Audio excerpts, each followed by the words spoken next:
പരസ്യത്തിൽ CPM പെട്ടിരിക്കുന്നു എന്നാണ് എൻ്റെ നിലപാട്. അതൊട്ടും തന്നെ സാങ്കേതികമല്ല. കാരണം ഇപ്പോൾ തെരഞ്ഞെടുപ്പിൻ്റെ തൊട്ട് തലേ ദിവസം ഇത്തരത്തിലൊരു പരസ്യം പാടുണ്ടോ എന്നുള്ള നിയമപ്രശ്നങ്ങളൊക്കെ CPM-ഉം ഇലക്ഷൻ കമ്മീഷൻ തമ്മിൽ പരിഹരിക്കട്ടെ. പക്ഷേ ഞാൻ ഈ വിഷയത്തിൽ CPM പെട്ടു എന്ന് പറയുന്നത് ഈ പരസ്യത്തിലൊരു രാഷ്ട്രീയമുണ്ട് എന്നുള്ളത് കൊണ്ടാണ്. അപ്പം ഉദാഹരണത്തിന് ഇപ്പോൾ 2024 ലോക്സഭാ തെരഞ്ഞെടുപ്പ് നടന്ന സമയത്ത് CPM ഇതുപോലെ തന്നെ സുപ്രഭാതത്തിന് പരസ്യം കൊടുത്തിട്ടുണ്ട്. ആ പരസ്യം എന്തായിരുന്നു? അത് CPM-ൻ്റെ രാഷ്ട്രീയ നിലപാടായിരുന്നു. എന്താണ് അന്ന് CPM പറഞ്ഞിരുന്നത്? മതന്യൂനപക്ഷങ്ങൾ ആക്രമിക്കപ്പെടുമ്പോൾ അവർക്ക് താങ്ങും തണലുമാകേണ്ട പാർട്ടി ഇടതുപക്ഷമാണ് എന്ന് പറഞ്ഞുകൊണ്ട് പിണറായി വിജയൻ്റെ ചിത്രത്തോടു കൂടിയിട്ടുള്ള ഒരു പരസ്യമാണ് സുപ്രഭാതത്തിന് 2024 പൊതു തെരഞ്ഞെടുപ്പിൽ പിണറായി വിജയൻ നൽകിയത്, CPM നൽകിയത്. അത് രാഷ്ട്രീയ നിലപാട് വിശദീകരിക്കുന്ന പരസ്യമാണ്, ഒരു സംശയവും അക്കാര്യത്തിനകത്തില്ല. അന്ന് ദീപികയ്ക്ക് ഒരു പരസ്യം നൽകുന്നുണ്ട് CPM. എന്താണ്? മണിപ്പൂരിൽ ആളിക്കത്തുന്ന ചിത്രം വെച്ചുകൊണ്ട് ഇവിടെ ഇന്ത്യ നിലനിൽക്കണമെങ്കിൽ ഇടതുപക്ഷം ഉണ്ടാകണം, മതേതര ഇന്ത്യ നിലനിൽക്കണമെങ്കിൽ ഇടതുപക്ഷം ഉണ്ടാകണം എന്നൊരു രാഷ്ട്രീയ നിലപാട്, അതും പിണറായി വിജയൻ മുഖം വെച്ചുകൊണ്ടുള്ള ഒരു പരസ്യമാണ്. നോക്കൂ, നമുക്കറിയാമല്ലോ, നരേന്ദ്രമോദി സർക്കാരിൻ്റെ കീഴിൽ വിവിധ ന്യൂനപക്ഷ ജാതി സമൂഹങ്ങൾ പലതരത്തിലുള്ള ഭീഷണികൾ നേരിട്ടിട്ടുണ്ട്, പലതരത്തിലുള്ള ആക്രമണങ്ങൾ നേരിട്ടിട്ടുണ്ട്. അപ്പോൾ ആ ജാതി സമൂഹങ്ങളോട് നിങ്ങൾ നേരിട്ടുകൊണ്ടിരിക്കുന്ന ഈ പ്രശ്നങ്ങൾ ഓർത്തുകൊണ്ട് വേണം വോട്ടിങ്ങിലേക്ക് പോകാൻ എന്നൊരു രാഷ്ട്രീയ പാർട്ടി, പ്രത്യേകിച്ച് ഇടതുപക്ഷ രാഷ്ട്രീയ പാർട്ടികൾ ഓർമ്മിപ്പിക്കുന്നതിൽ ഒരു തെറ്റുമില്ല എന്ന് മാത്രവുമല്ല, BJP-ക്കെതിരെ അതിശക്തമായ രാഷ്ട്രീയ നിലപാട് എടുക്കുന്നത് ഇടതുപക്ഷ പ്രസ്ഥാനങ്ങളാണെന്ന കാര്യത്തിൽ എനിക്ക് യാതൊരു സംശയവുമില്ല. അപ്പോൾ ആ കാലത്ത് 2024 പൊതുതെരഞ്ഞെടുപ്പിൽ അത്തരത്തിൽ രാഷ്ട്രീയ നിലപാടുകൾ വിശദീകരിച്ചുകൊണ്ടാണ് CPM സുപ്രഭാതത്തിന് പരസ്യം കൊടുത്തത്, ദീപികയ്ക്ക് പരസ്യം കൊടുത്തത്, മറ്റെല്ലാ പത്രങ്ങൾക്കും പരസ്യം കൊടുത്തത്. എന്നാൽ ഇന്നിപ്പോൾ എന്താ സംഭവിച്ചിരിക്കുന്നത്? ഇന്നിപ്പോൾ പാലക്കാട് നാളെ വോട്ടെടുപ്പിന് പോകുമ്പോൾ ഇന്ന് വന്നിരിക്കുന്ന പരസ്യങ്ങൾ നൽകാൻ തിരഞ്ഞെടുത്തിരിക്കുന്നത് 2 പ്രധാനപ്പെട്ട മുസ്ലിം പത്രങ്ങൾക്കാണ്. ഒന്ന് സിറാജാണ്, മറ്റൊന്ന് സുപ്രഭാതമാണ്. അവിടെ തന്നെയും ആ പരസ്യത്തിലൊരു രാഷ്ട്രീയ നിലപാടല്ല CPM പറയുന്നത്.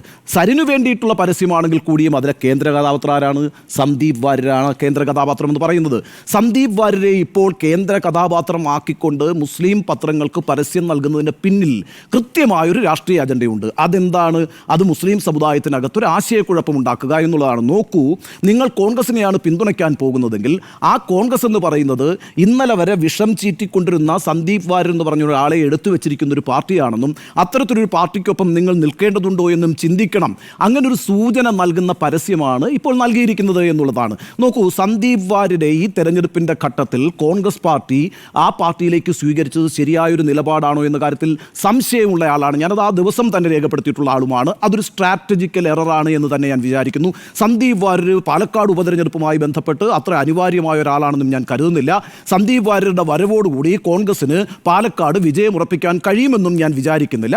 ആ ഒരു രാഷ്ട്രീയ നീക്കമെന്ന് പറയുന്നത് കോൺഗ്രസിനെ സംബന്ധിച്ചിടത്തോളം ശരിയായിരുന്നില്ല എന്ന നിലപാടുകാരനാണ് ഞാൻ. എന്ന് മാത്രവുമല്ല, സന്ദീപ് വാര്യർ സംഘപരിവാറിൻ്റെ ഭാഗമായിരുന്നപ്പോൾ വലിയ രീതിയിൽ വിഷമമിപ്പിച്ചിട്ടുള്ള നേതാവാണ് എന്ന കാര്യത്തിലും എനിക്ക് തർക്കമില്ല. അതൊരു ഭൂതകാലമാണ് എന്ന് പറഞ്ഞുകൊണ്ട് മറക്കാനും ഞാൻ തയ്യാറല്ല. പക്ഷേ അതൊക്കെ കോൺഗ്രസ് പാർട്ടിയുടെ തീരുമാനമാണ്. കോൺഗ്രസ് എടുത്ത തീരുമാനം എന്തുമായിക്കൊള്ളട്ടെ, അതിൻ്റെ ഫലമാണ് ഇപ്പോൾ അവർ അനുഭവിച്ചുകൊണ്ടിരിക്കുന്നത്. എന്തായാലും സന്ദീപ് വാര്യരെ കേന്ദ്ര കഥാപാത്രമാക്കി വെച്ചുകൊണ്ട് ഇപ്പോൾ നൽകിയിരിക്കുന്ന ഈ പരസ്യം യഥാർത്ഥത്തിൽ CPM അത്തരത്തിലൊരു നിലപാടെടുക്കാൻ പാടില്ലായിരുന്നു എന്ന അഭിപ്രായമാണ് എനിക്കുള്ളത്. കാരണം എന്താണെന്ന് വെച്ചാൽ പാലക്കാട് CPM-ൻ്റെ വിജയസാധ്യത എന്ന് പറയുന്നത് അങ്ങേയറ്റം വിദൂരമാണ്. നമുക്ക് മുന്നിലിരിക്കുന്ന ഡാറ്റ പറയുന്നത് ചുരുങ്ങിയതൊരു 20,000 വോട്ടെങ്കിലും പിടിക്കാതെ സരിന് അവിടെ 1ാം സ്ഥാനത്തെത്താൻ കഴിയില്ല എന്നുള്ളതാണ്. അപ്പോൾ അത്തരത്തിൽ 3ാം സ്ഥാനത്ത് നിൽക്കുന്ന, അതും ബഹുദൂരം പിന്നിൽ നിൽക്കുന്ന ഒരു രാഷ്ട്രീയ പാർട്ടി, അവിടെ യഥാർത്ഥത്തിൽ മത്സരം നടക്കുന്നത് കൃഷ്ണകുമാറും രാഹുൽ മാങ്കൂട്ടത്തിലും തമ്മിലാണ് എന്നുള്ളൊരു യാഥാർത്ഥ്യം നിലനിൽക്കുന്നുണ്ട്. അവരിൽ ആര് ജയിച്ചു വരുമെന്നതിനെ സംബന്ധിച്ച് ആശയക്കുഴപ്പങ്ങൾ നിലനിൽക്കുന്നുണ്ട്, ആശങ്കകൾ നിലനിൽക്കുന്നുണ്ട്.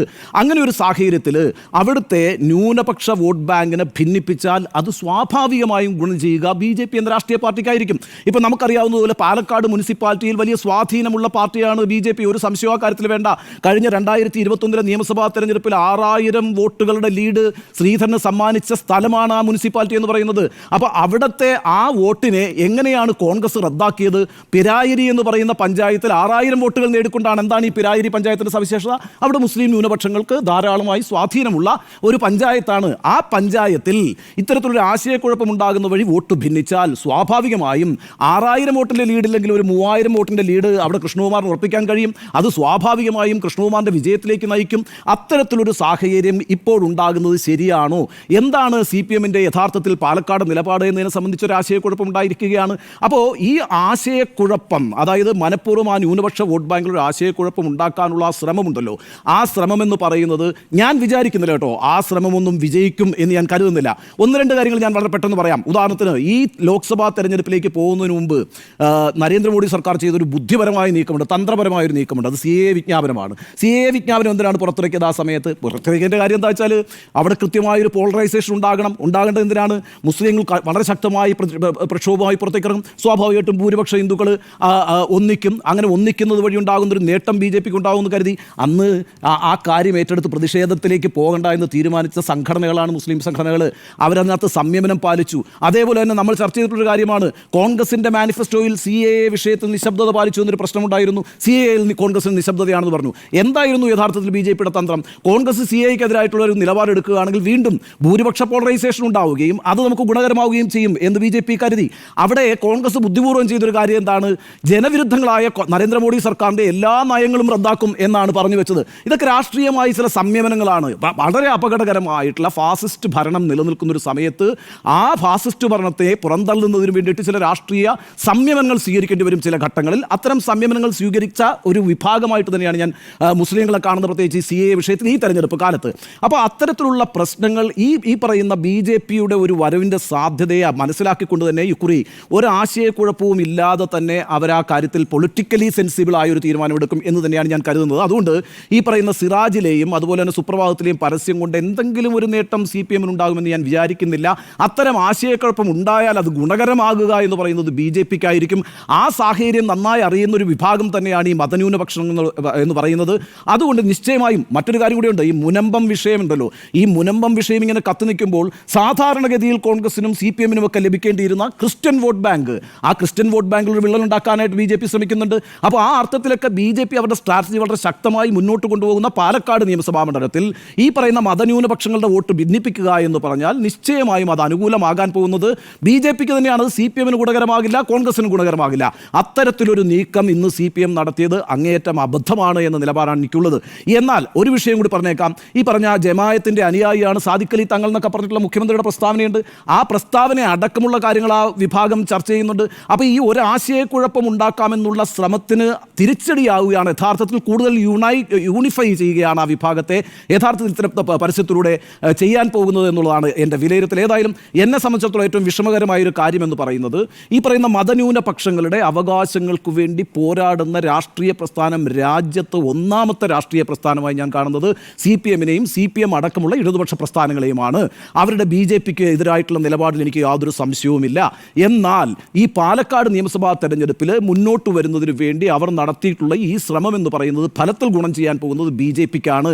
അത് മനസ്സിലാകാത്ത രാഷ്ട്രീയ പാർട്ടിയോ രാഷ്ട്രീയ നേതൃത്വവുമല്ല CPMൻ്റെത്. പിന്നെ CPM എന്താണ് ലക്ഷ്യം വെക്കുന്നത് എന്നുള്ളത് വരുന്ന ആളുകളിൽ നമുക്കറിയാം. 2024 ലോക്സഭാ തെരഞ്ഞെടുപ്പിന് ശേഷം CPMൻ്റെ നയത്തിൽ മാറ്റങ്ങൾ ഉണ്ടായിട്ടുണ്ട്. പ്രത്യേകിച്ച് ലീഗിനോടുള്ള സമീപനത്തിൽ മാറ്റമുണ്ടായിട്ടുണ്ട്. എന്തുകൊണ്ട് മാറ്റമുണ്ടായി? അവരുടെ പരമ്പരാഗതമായ വോട്ട് ബാങ്ക് മതന്യൂനപക്ഷ പ്രീണത്തിൻ്റെ പേരിൽ നഷ്ടപ്പെടുന്നു എന്നൊരു പ്രശ്നം വന്നിട്ടുണ്ട്. അതിനെ മറികടക്കാനുള്ള രാഷ്ട്രീയ തന്ത്രങ്ങൾ അവർ ആവിഷ്കരിക്കുന്നുണ്ട്. അപ്പോൾ അതിൻ്റെയൊക്കെ ഭാഗമായിട്ടാണോ ഈ നിലപാട് എന്നൊക്കെയുള്ളത് വരും ദിവസങ്ങളിലാണ് നമ്മൾ മനസ്സിലാക്കേണ്ടത്. പക്ഷേ കേരളം ഒരു സംസ്ഥാനം എന്നുള്ള നിലയ്ക്ക്, മതേതര സമൂഹം എന്നുള്ള നിലയ്ക്ക് മതേതരത്വത്തെയും ജനാധിപത്യത്തെയും ഉയർത്തിപ്പിടിക്കുന്ന രാഷ്ട്രീയ പ്രസ്ഥാനമായി എപ്പോഴും മനസ്സിലാക്കിയിട്ടുള്ളത് ഇടതുപക്ഷ പ്രസ്ഥാനങ്ങളെ തന്നെയാണ്. BJPക്ക് സാധ്യതയുള്ളൊരു മണ്ഡലത്തിൽ ഇന്ന് സുപ്രഭാതത്തിലും സിറാജിനും ഒരു ആശയക്കുഴപ്പമുണ്ടാക്കുന്ന പരസ്യം നൽകി സന്ദീപ് വാര്യരെ കേന്ദ്ര കഥാപാത്രമാക്കി യഥാർത്ഥത്തിൽ ഒരു വോട്ട് വിഭജനത്തിന് CPM ശ്രമിച്ചിട്ടുണ്ടെങ്കിൽ അത് CPMന് ഗുണം ചെയ്യില്ല, അത് കോൺഗ്രസിനും ഗുണം ചെയ്യില്ല. ഫലത്തിൽ അത് ഗുണം ചെയ്യാൻ പോകുന്നത് BJPക്കാണ്. അതുകൊണ്ട് തെറ്റായ ഒരു രാഷ്ട്രീയ സന്ദേശം ഈ പരസ്യത്തിലൂടെ CPM നൽകിയിട്ടുണ്ട് എന്നാണ് എൻ്റെ വിലയിരുത്തൽ.